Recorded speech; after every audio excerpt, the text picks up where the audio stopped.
Thank you for joining me for this important conversation about pastoral counseling and care in the local church. Now, for today's discussion, I feel it's very important that we take a moment and talk about being incarnational through dialogue and listening. Perhaps one of the greatest challenges in being a pastor, perhaps involved in some form of pastoral ministry, pastoral care, and counseling, is really this oftentimes the act of listening or active listening that must occur. Because I will share this that if you're serious about caring for the needs of those around you, listening, well, it can't be passive. It can't just be something that just kind of happens. It's not merely being silent while another person speaks through all of the difficulties or things that they might be facing. Really, compassionate listening is welcoming. It is responsive. It's really so that you are in tune with what the person is trying to share. You're understanding, you're discerning, you're hearing them, but it's more than just the words that they are sharing. From the outset, really, I think it's important to consider what active listening is about incarnational listening, but really, it may look easy. It might just simply look, oh, well, I'm just sitting there listening and just let them talk. But really, the idea of great counseling, great pastoral care and counseling, it involves this phase of active listening. It's letting the other person speak while you respond in a manner, in a way that helps that person, that speaker, really find meaning in what they are attempting to discern themselves or determine themselves. It could be, for instance, a response, something like this. I noticed that you got emotional when you mentioned your childhood. Could you tell me a little bit more about that? Or I noticed you seemed extremely anxious, stressful when this part of the story came up. Can you share more as to why you were feeling that way? So it starts oftentimes with this thought that we're trying to allow the individual to determine what really is under the surface for motivation or for feelings, and allowing them to discover as well as rediscover what needs to be healed or turned over to the Lord for that individual to become whole again. So, starting with a question, I think is important. How does or should a counselor listen differently than, say, a friend or a peer? Well, I believe the answer can be found in a metaphor.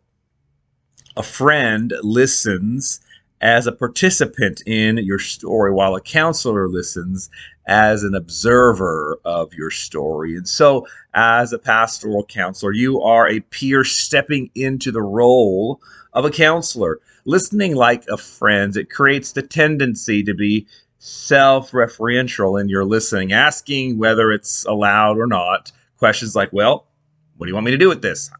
What should I have done to prevent this? How can we fix the situation, right? These are not bad questions at the right time. They're probably very proactive and can be loving questions. But really early on in that counselor dialogue, early stages of counseling, it puts too much myself or yourself in the role of being at the center of the counselee's story. And so the counselor should be more objective. For instance, the kinds of questions a counselor is trying to filter through are, who are the key people? What are the events in this story? What's really going on under the surface? How is the individual who's speaking to me, how are they making sense of what's occurring? What is the reality that they have formed from this experience? And then, who are they assigning responsibility? Is there some fault?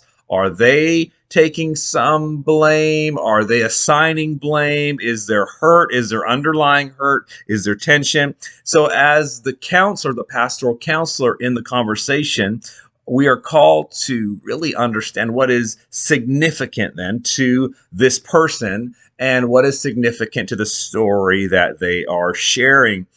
And what would make the biggest difference, for better or for worse in the story, if it were being told again. So, in other words, how can we reframe the story? What would be a better way to approach the story? Now, some of these questions may not always work out. From a friend, they might seem too impersonal, right? They might to be a little aloof, like probably don't practice this if you're married on your spouse or on your best friend. They'll say, well, how did that make you feel? Yeah, that might not be the best way to engage a friendship, but from a counselor, it allows for then the individual to feel like they've been understood and that their concerns are at the forefront and you are attempting to help them address it, or you are addressing it through the context of application. A more theological metaphor would be this. I shared that listening is incarnational. Okay. Listening is incarnational. Listening is how we enter another person's story, how we enter in someone's sphere, into their world. Just like Jesus' earthly ministry began at the incarnation, pastoral counseling begins when we enter someone's world, getting to know it as they have experienced. And so it may not be the reality, but it is what they have experienced. Hebrews chapter 4 and verse 15. For we do not have a high priest who is unable to sympathize with our weaknesses, but one who in every respect has been tempted as we are, yet without sin. Let us then with confidence draw near to the throne of grace, that we may receive mercy and find grace to help in times of need. This passage of incarnation, it really mentions two key things. First, incarnation created empathy in Jesus because he resonated with our experience. In other words, he is able to understand our weakness, sympathize with our weaknesses. Secondly, the incarnation cultivated trust in us. We were drawn near to embrace what Jesus had to offer. And so, in pastoral counseling, listening should have the same effect. It ought to create empathy in the pastor. It ought to cultivate trust in the person that we are trying to support and help. This really begs the question, what prevents us from engaging in this kind of incarnational listening? The answer is usually neither a lack of desire. We got into ministry to help people, right? Nor is it a lack of ability. Listening is something we're all capable of doing. The answer most often is that listening can make us uncomfortable. All right.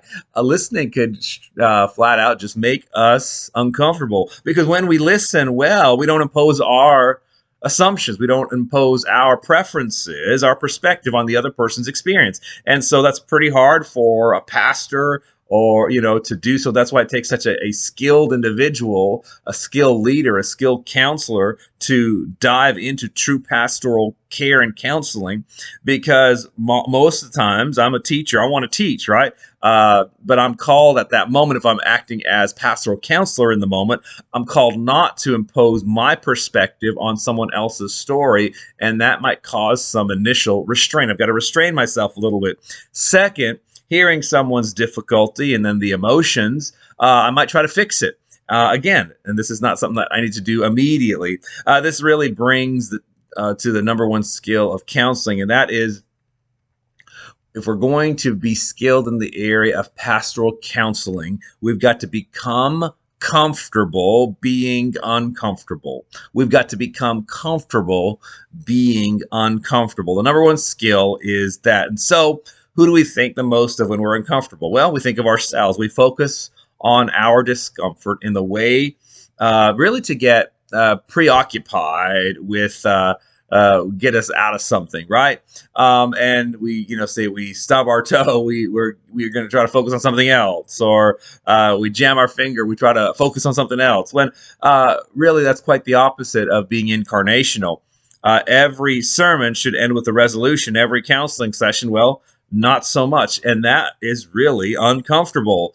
What changes in us when we allow discomfort to make our thinking self-referential? Well, we begin to ask ourselves, what would I do in this situation? What is my similar experience? What kinds of questions are out there that are causing me to enter into the story rather than just simply listen to the person's story? We also sometimes can shift from problem solving thinking to recall thinking. And this puts us back into the teaching mode. We start recalling sermons or past experiences, Bible studies on relevant topics, right? We want to say something that might stop the person from talking and sharing what's really on their mind. We focus on what we might say to the person instead of what we need to know about this person. Let me share that one again. We will sometimes, if we don't do this right, we will focus on what we might need to say next, a statement or something to the person, instead of getting to know about this person, what's really going on. Remember, if this is our very first session with the individual, the importance of listening, the power of empathy, has got to be a piece of the puzzle. How can we become more skilled then at listening as a pastoral counseling? Well, there's something called the practice of listening. Starting with the simple reality, no instruction can create or displace desire. The main skill in being a good listener is wanting to be a good listener. Look, if you really want to be a good listener, say, look, I want to be a good listener. And there's some techniques that make it tangible.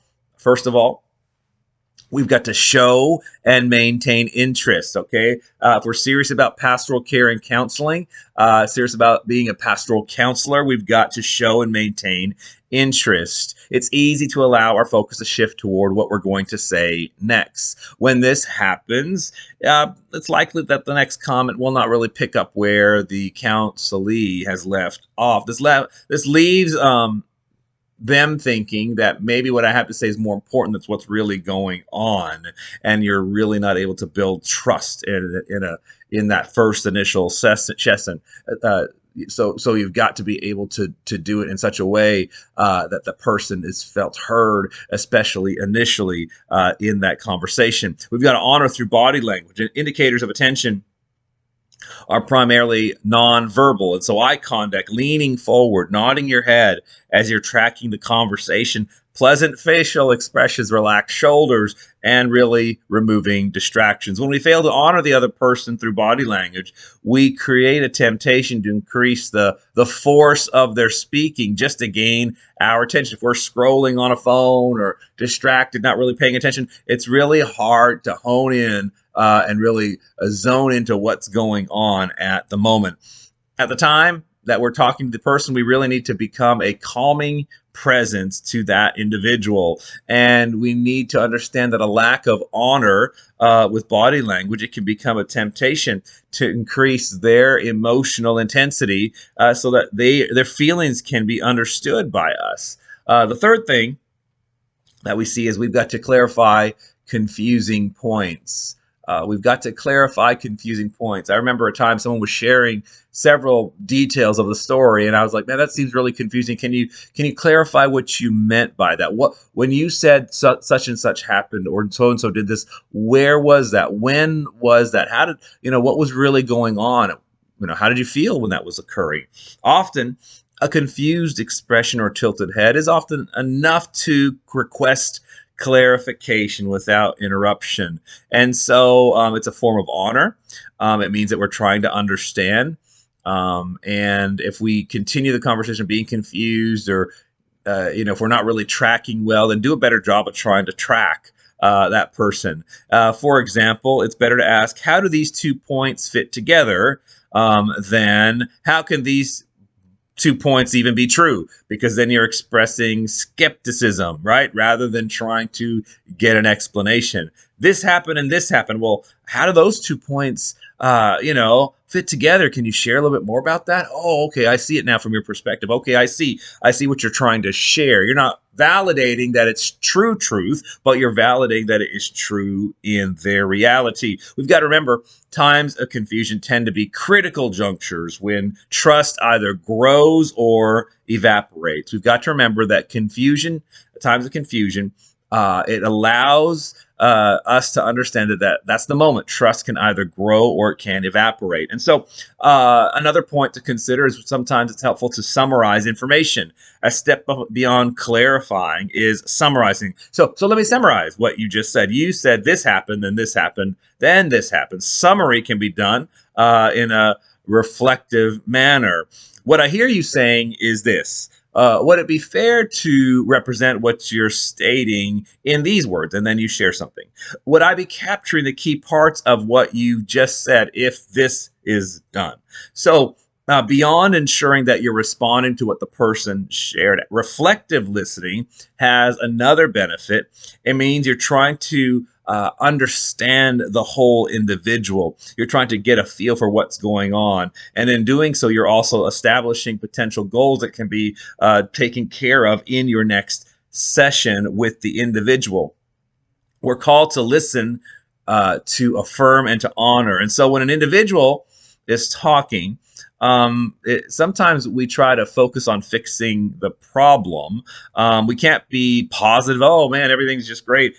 Maybe what we need to be doing is getting good, accurate information and being faithful to what the individual is trying to share with us. In counseling, it can be just as effective to build on strengths as it is to shore up weaknesses. And so our approach to listening needs to reveal that we are seeking to actually do both.